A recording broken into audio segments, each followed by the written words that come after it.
Hey, what's going on YouTube? Alabama Reloader here. So I wanted to make a, sort of an updated video, I guess it's an updated video, about this little guy. This is the Lee adapter, trimming adapter for case prep stations that take I believe it's the standard 8/32 thread pitch, which I believe pretty much all case prep stations, like this Lyman Case Prep Express, RCBS, Frankford Arsenal, I believe all of those use the same thread pitch on their attachments. So if you're interested in, maybe adding a trimming capability to your brass prep station, this would be a pretty good option. Okay, I'm a huge fan of this Lyman Case Prep Express. This is the first case prep center that I ever purchased. This is actually the second one. The first one that I bought didn't work right out of the box and had to take it back to Cabela's and do a swap.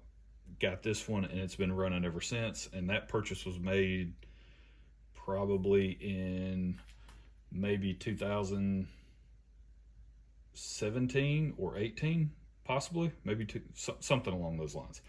So I've had it for quite a while, and it has processed thousands upon thousands of cases to this point. And I used to trim with a couple of different methods. So I use something like a standard Forester trimmer, where you basically have a bench mounted trimming unit, and you place the brass in, you tighten the collet down or shell holder, whatever method it is that holds the brass in place, and then you turn the handle and trim your brass, right? So I've done it that way several times.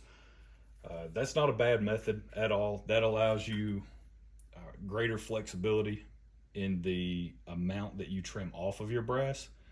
So if you're looking for something where you can really kind of control exactly how much brass you're trimming off, then you're going to want to go with something like that, right? Like an L.E. Wilson. That's a pretty high speed, low drag setup. L.E. Wilson, Redding, RCBS, Forester, they all make basically bench mounted trimmers that you can use to trim your brass. But I keep coming back to this little guy, this little trimmer adapter here by Lee. This thing is like $9, or at least it used to be back when I bought it. Picked it up over at Midway USA, and really just kind of haven't looked back ever since. I did a video on this thing, it seems like forever ago, but it's kind of comical because if I look back at the overall performance of my videos, specifically as it relates to monetization, I think this is like the highest earning video I've ever produced, is this stupid little trimmer. And it's funny, it's comical, it makes me laugh. I have to go back and double check that, but at the time of filming this video, which is like August 11th, 2025, it's I don't know, it's funny. It made me laugh. So I thought I would just sort of do an updated video and show this thing in action, which it works really, really well.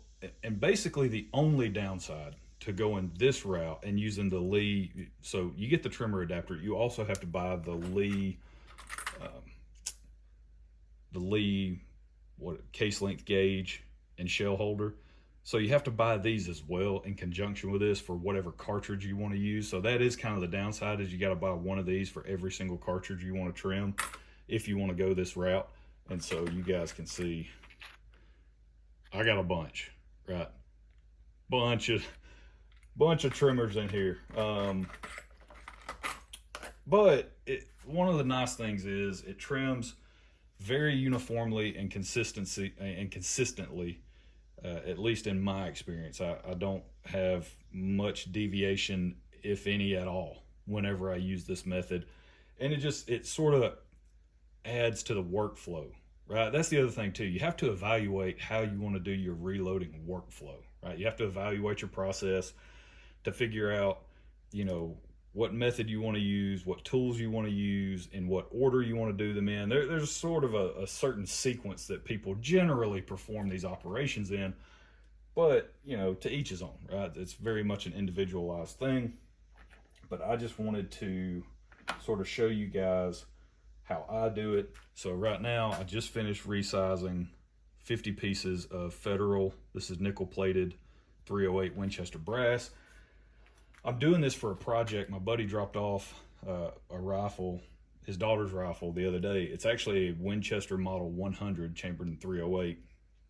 And so I'm going to work up a hunt load for it. My plan is to use these guys. The Sierra 165 grain Game King. This is just legendary bullet for killing stuff. And then also I might throw in these guys. Spear Grand Slam 165 grain. So those are my two options that I'm going to go with for this project. But while I was out here processing the brass, I thought might as well turn on the camera, turn on the phone, whatever, and show this trimmer in action, because I don't think I've really shown it much since that video. I think I've talked about it, I've pointed it out, but I haven't really shown this trimmer in action. So let's just kind of get into it. For doing 308, obviously this is a 308 Lee case length gauge. You'll need a number 2 Lee shell holder. This is the lock stud that goes into the shell holder. So all you're going to do, you're going to insert your brass into the shell holder. You're going to twist, make sure it's on there good and tight, boot and tight.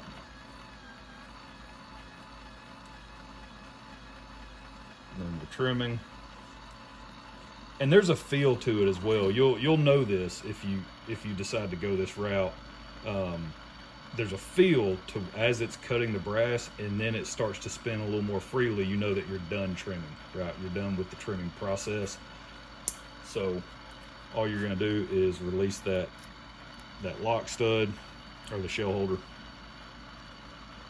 There's the trimmed case mouth. And then from there, so that's the first step. Once I resize everything, which all 50 pieces have been resized, I wipe everything off, and then I go into the brass prep process over here. First step I do is I trim the brass, because it's, you know, after you resize, it's going to grow a little bit depending on how you have your sizing die set up. So then I'm going to trim it back down. This is, I think, basically close to Sammy, I believe. It trims it back down to the recommended trim length, if I remember right. I have to go back and double check that. But from there,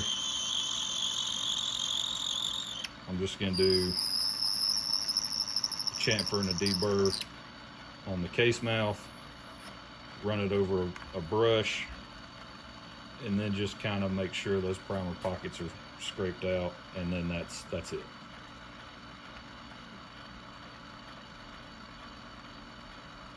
So pretty straightforward and extremely simple and easy process to follow. For me, I like things that are just simple and easy, as few moving parts as possible.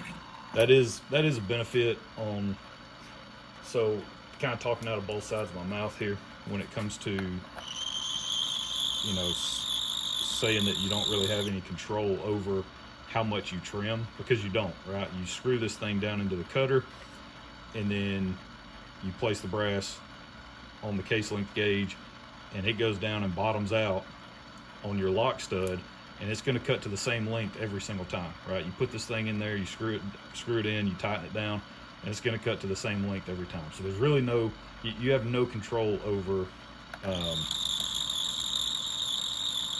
how much brass you're taking off. Okay, which can be a good thing and a bad thing, right? The good thing about that is that setup, you ain't got to worry about it. It's done, it's in place, it stays tight. You set it and forget it, right? There you go, the old rotisserie. You just set it and forget it, okay? Which is a great way to do brass prep, because you don't want to have to worry about things coming loose, and now am I trimming more, trimming less? You know, there's really not a lot of moving parts involved in this. You trim the brass to a consistent length every single time, and life is good.